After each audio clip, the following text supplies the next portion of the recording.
Right. Hello, class. Let us proceed from where we left last time. We're looking at the hydrolysis of an ester, uh,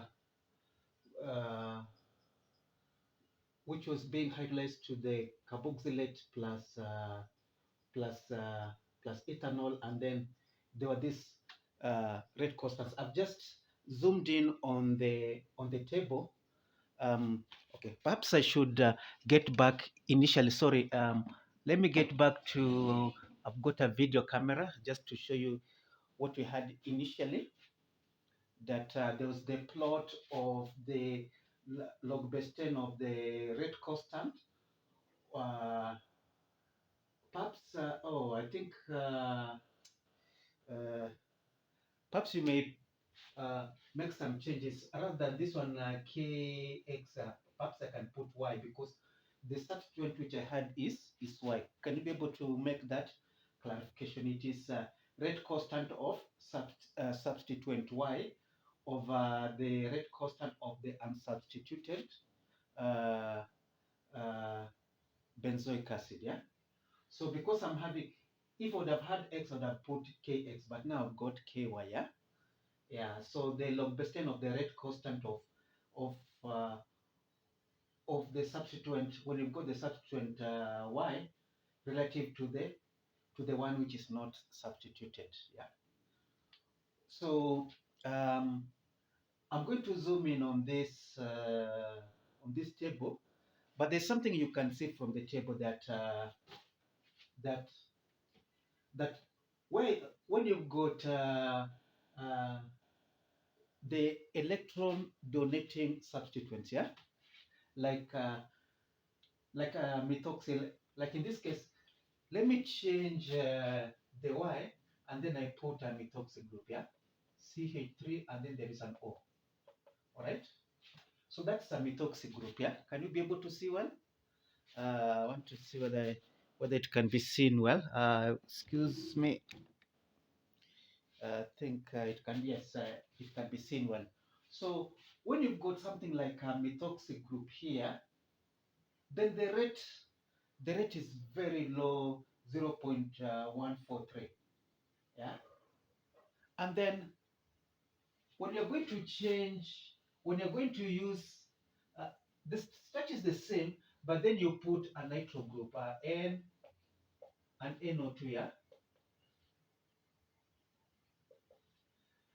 And NO2 is an electron withdrawing group. The methoxy group was donating group, yeah, was donating electrons. What can you see? That the rate is is far much higher if you've got an electron withdrawing group than if you've got an electron donating group. What does it tell you about the gradient? The gradient is positive, and then on one side, when you've got the nitro groups, the rate is high, and when you've got the electron donating groups, the rate is low. Let me just try to zoom it uh, a bit here. You can now be able to see. When you've got the nitro groups, the rate constant is 32.9 per mole per second, as opposed to when you've got a methoxy group, as the Y, the rate is just less than 0.143. Now, what does the rate constant tell you? That you're considering the rate determining step, which is the slowest step in the reaction. All the other steps are quick, but then there's the slowest step, which is the rate determining step. So that gives you the rate constant for that reaction is equals to the slowest step. Yeah. So what does it tell you? And this is what led scientists to know that the gradient rho has something to do with the rate determining step, and that one has to do also to do with the movement of electrons in the rate determining step. Okay, so let me put the video camera back so that you can be able to get back to seeing what is on the screen. Uh, so the row is positive. Can you see that? The gradient is positive 2.54. Yeah, it's just a positive figure. And then when you've got electron donating groups, there's a very small rate constant. When you've got electron donating groups, there is a high rate constant. Now, this thing will become clear when I'll be showing you the next reaction, whereby you've got exactly the same, whereby your y is exactly the same, and then what happened was that the scientist changed the group which was leaving. But that one I'm going to show you next, yeah. And then you're going to see, hey, there is something happening. But in general, this is what you're going to say, that just as sigma, yeah, the sigma, which is uh, the difference in the value between the pKa of the unsubstituted benzoic acid minus the one where you've got the ionization when you've got the other substituent, yeah? So this is what is giving the sigma. The difference in the pKa between the when you've got the unsubstituted benzoic acid, well, that one is taken as the reference, and then you subtract the pKa of the when you've got the benzoic acid with with the substituent there. So the sigma is telling you that when you've got electron donating groups, they they increase electron density on the carboxylic acid, and they cause the oxygen to hold the hydrogen tight, and therefore that reduces the ionization. But when you've got electron withdrawing groups like the nitro group, they decrease the electron density, and therefore they cause what? They cause the hydrogen to be released quickly. Can you see that? Yeah. So let us come to the raw. Yeah. So what has been seen, and this is what I'll be emphasizing later, that the raw is related to the rate determining step and what is happening to the movement of electrons. So uh, so this is the rate constant. It means that you are determining the rate determining. I mean you're dealing with the rate determining step. So so when the rho is positive, and this is what I'll be explaining later, it is telling you that the electrons are flowing uh, towards or a negative charge. Perhaps you can note it down, that the negative charge is flowing towards the reaction center in the rate determining step. Can you see that information, which you cannot get anywhere else, but you can get from this plot, from this Hammett plot? Yeah, that the electrons are flowing towards the reaction center in the rate determining step. Electrons are flowing towards that. If you're dealing with what I'm saying is this: if you're dealing with you've got a reaction there. If you're dealing with, and say this is the rate determining step, what is happening? Is the uh, is the reaction center electron deficient, or is it electron rich? If the reaction center is electron rich, it is telling you that electrons are flowing towards the reaction center. If the reaction if the transition state is of the rate determining step is electron deficient, it tells you that electrons are flowing away from the reaction center. Can you see that? All right. So so the rho is telling you what is happening to the transition state of the rate determining step. Yeah. All right. So later we are going to look at the magnitude, what it is telling you. Yes, the electrons may be flowing, like in this case, towards the reaction center, but the magnitude may be telling you something about the about the about how far the reaction center is from the benzene ring. Are we together? Yeah. Keep note of that. So I think what I will do is that I'm going to pause, and then I will go to the other to some other uh, experimental data that will just try to illustrate what the raw tells you about the reaction mechanism. So I'll just pause there, and then we'll continue shortly. Okay. Excuse me. Welcome back. I've just put some new data uh, of a reaction. Uh, can you see here? Let me just try to. Okay, I think it's quite clear that there is the ester which is being hydrolyzed under acidic conditions, and it's giving carboxylic acid plus plus alcohol. Yeah. Okay. Now, what scientists did was to was just to maintain the same y. Now, in this case, now you know that in this case, if I've got such a system, it means that it's just a general way of saying I've got groups attached at either the meta position or at the para position. Is that okay?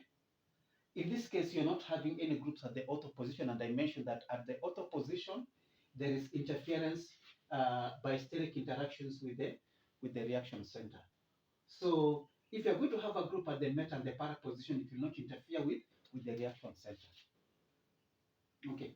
So what the scientists did when they were plotting, they saw that the group which is living uh, in the hydrolysis was actually, if you are to plot uh, with the group which is attached to the ester, like in this case, it's the isopropyl group, then you're going to get a positive what raw value of positive 1.99. And then on the other hand, if you're going to have a group which is a methyl group, attached here, everything else remains the same. Then you're going to get a negative gradient of negative 0.825.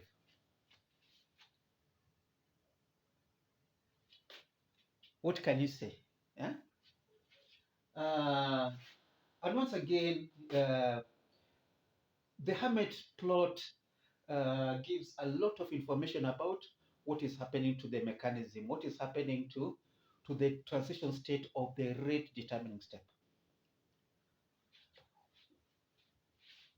In this case, the rho is positive, the gradient is positive. In this case, the gradient is negative. The same reaction, but the only thing which you are changing is the group which is leaving.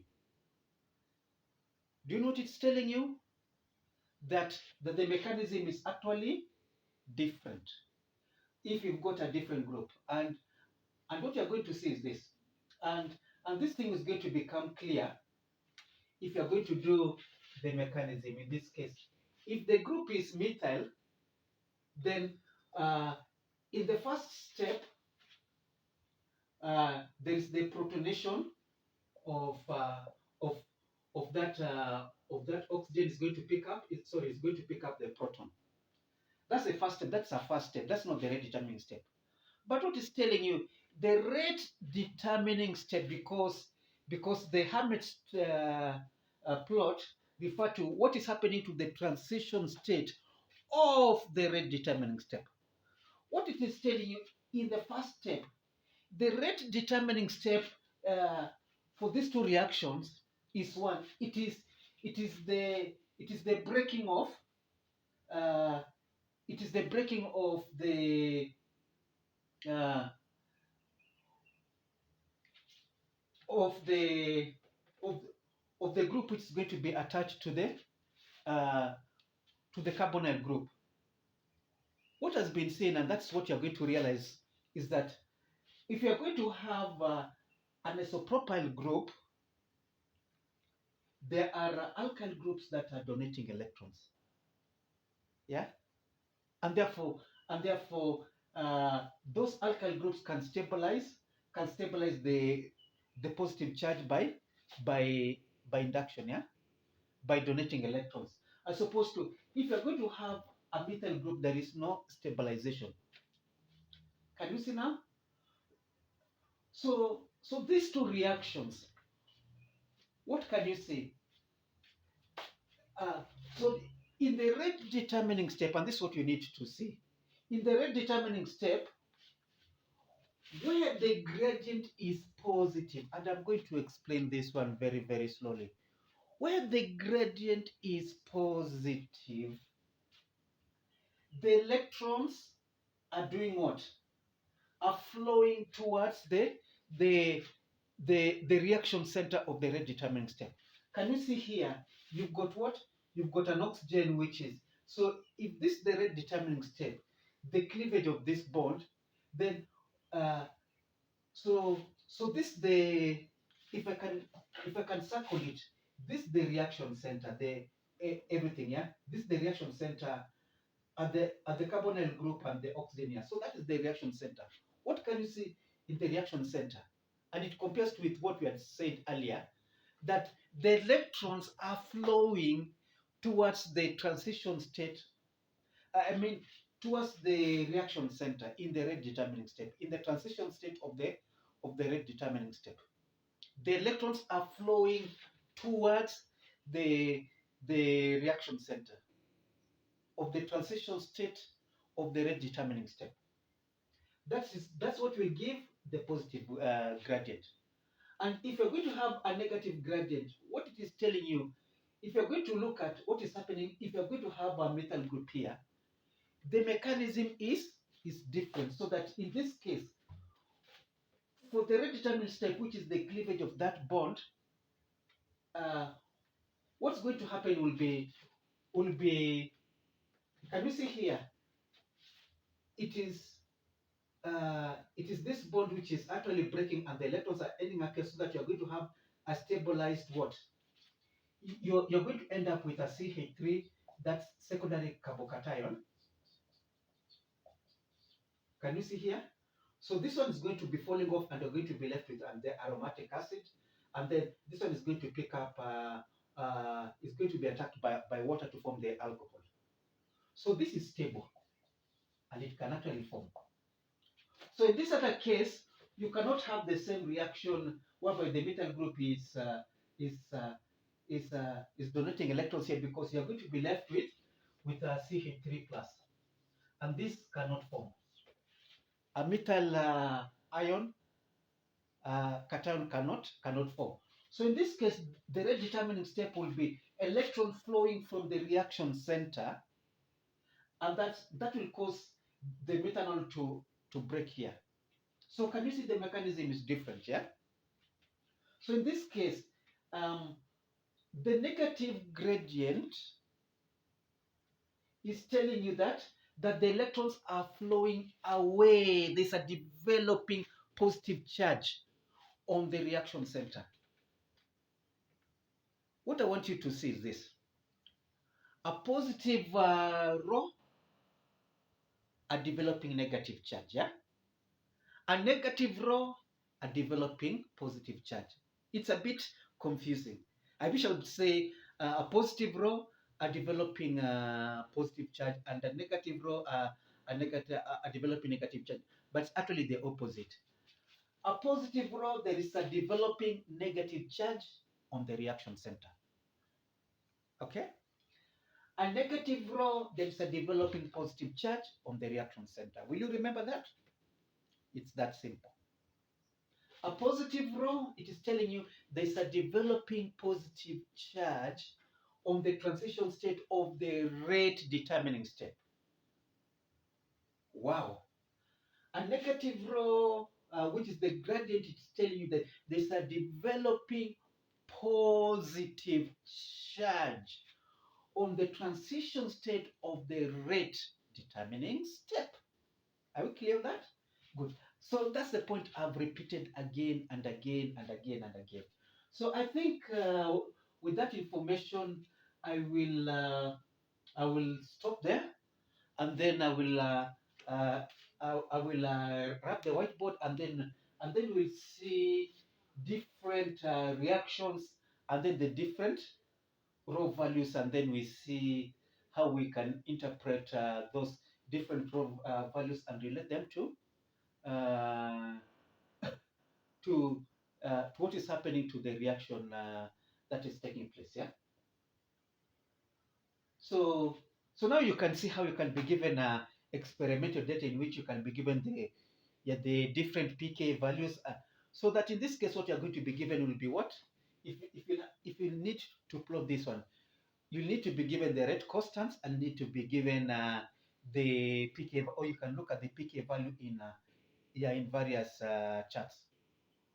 Or in this case, if it's just like a standard reaction, there are some sigma values that are available in certain books. But what I'm saying is that the sigma values you can make them by, I mean you can compute them by subtracting the pKa of the unsubstituted benzoic acid, and then you subtract the pKa of the of the group, of the one which is substituted. That will give you the sigma values, either the positive or the negative. Yeah.